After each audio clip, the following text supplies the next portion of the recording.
ကဲအခုနောက်ပိုင်းလူတွေဖုန်းမှာပေါ့နော်ဂျုံနေရတဲ့ပြဿနာလေးတစ်ခုအကြောင်းကိုကျွန်တော်ပြောပြမှာအဲ့ဒါကဘာလဲဆိုတော့ကျွန်တော်တို့ဒီမှာ software တစ်ခုကိုဝင်နိုင်ရင်အဲ့မှာအဲ့ဒီ software တွေဝင်တာပုံနဲ့အခုလိုမျိုးပေါ်နေတယ်နော်ဒါနောက်ပိုင်းတော်တော်များလူတွေကဂျုံလာရတယ်ဒီမှာဘာပဲဝင်မယ်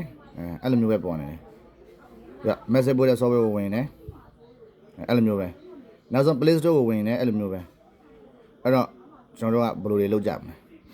အဲ့တော့နောက်ပိုင်းကျွန်တော်ဆိုင်မှာပေါ့နော်အခုလိုမျိုး error လေးတွေလာပြတာတွေ့ရတယ်ဒါကိုဖြည့်ချင်းပုံနည်းလေးကျွန်တော်ပြပြမယ်ဘာကြောင့်ဖြစ်တယ်ဆိုတော့ကျွန်တော်ဒီနေ့ပြပြပေးမှာဖြစ်ပါတယ်အဲ့တော့ပထမဆုံးအနေနဲ့ကျွန်တော်တို့မဖြည့်ချင်းခင်ဘာကြောင့်ဖြစ်တယ်ဆိုတော့ကျွန်တော်ပြပြပေးမယ်အဓိကပြဿနာကတော့ကျွန်တော်တို့ Vmake ဆိုတာကတော့ကျွန်တော်တို့ဗီဒီယိုတွေကို download ဆွဲတဲ့ software အဲ့ဒီ Vmake ကိုကျွန်တော်တို့က Play Store ကနေဆွဲလို့မရဘူးကျွန်တော်တို့ဒီအခုလိုမျိုး Chrome browser ကနေကျွန်တော်တို့ကဆွဲရတယ်အဲ့ဒီ Chrome browser ကနေဆွဲတဲ့အချိန်မှာ Vmake ဆိုတဲ့ original software ကိုကျွန်တော်တို့မဆွဲနိုင်ပဲနဲ့software အမှားတွေကိုဆွဲမိလို့ရှိရင်ကျွန်တော်တို့အခုလိုမျိုး error တက်တယ်ပေါ့နော်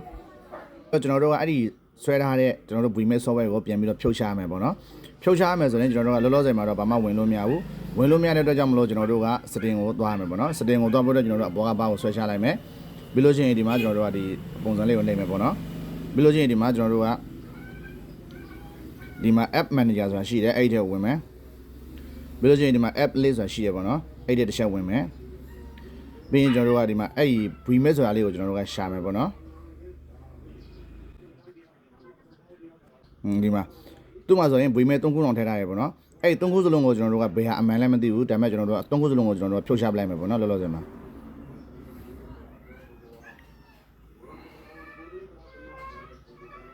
ဒီမှာကျွန်တော်တို့ Vmake ဆိုပြီးရိုက်ရှာလိုက်ပေါ့နော်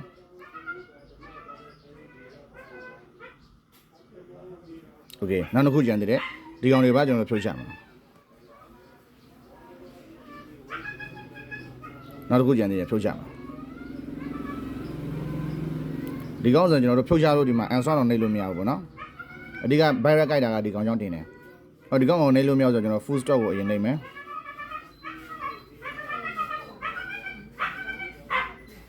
ပြီးတော့ clear data clear story ကိုနှိပ်မယ်အဲ့ဆိုရင်လည်းကျွန်တော်တို့ကဒီမှာဖြုတ်ချလို့မရသေးဘူးပေါ့နော်အဲ့ဆိုရင်ကျွန်တော်တို့ကပြန်ထွက်လိုက် backy နဲ့တစ်ချက်ပေါ့နော် backy နဲ့တစ်ချက်ပြန်ထွက်မယ်တစ်ချက်ပြန်ထွက်မယ်ပြီးလို့ရှိရင်ဒီမှာကျွန်တော်တို့ကဒီမှာဘာရှိမလဲဆိုလို့ရှိရင်ဒီမှာ default app ဆိုတာရှိရနော် app ရဲ့အောက်က default app ဆိုတာရှိတယ်အဲ့ဒါကိုတစ်ချက်နှိပ်လိုက်ဒီမှာတွေ့ပြီဒီကောင်တွေ့ပြီပေါ့နော်ဒီမှာအဲ့ဆိုရင်ကျွန်တော်တို့ကဒီကောင်ကိုဒါကိုတစ်ချက်ထည့်နှိပ်လိုက်ပြီးရင်ဒီမှာHOS launcher ကိုကျွန်တော်တို့ကအမှန်ကြည့်လိုက် okay ပေါ့နော်ပြီးလို့ရှိရင်ကျွန်တော်တို့က setting နဲ့ကိုပြန်ဝင်လိုက်ပြီးလို့ရှိရင်အခုနောက်လိုမျိုးပဲကျွန်တော်တို့ကဒီမှာအဲ့ဒီဟိုက app ထဲကိုပြန်သွားမယ်ပေါ့နော်ကျွန်တော်တို့ကဒီမှာ app manager တွေကိုကျွန်တော်တို့ပြန်သွားမယ်ပြီးလို့ရှိရင် app list ကိုပြန်သွားမယ်ပြီးလို့ရှိရင်ဒီမှာကျွန်တော်တို့က Vmake ဆိုပြီးထည့်ချလိုက်ပေါ့နော်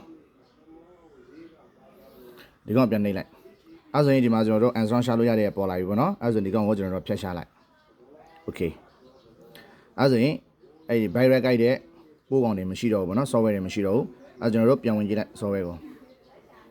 okay ပုံမှန်တိုင်းကျွန်တော်တို့ပြန်ဝင်လို့ရပြီပေါ့နော်အဲ့တော့ကျွန်တော်တို့ကအဓိကဒီ Vmake software ကိုကျွန်တော်တို့က download ဆွဲတဲ့အချိန်မှာသူက virus ပါတဲ့ software တွေကိုကျွန်တော်တို့က download ဆွဲမိလို့အခုလိုမျိုး error တက်တာပါအားလုံးနားလည်မယ်လို့မျှော်လင့်ပါတယ်အားလုံးကိုကျေးဇူးတင်ပါတယ်ခင်ဗျာ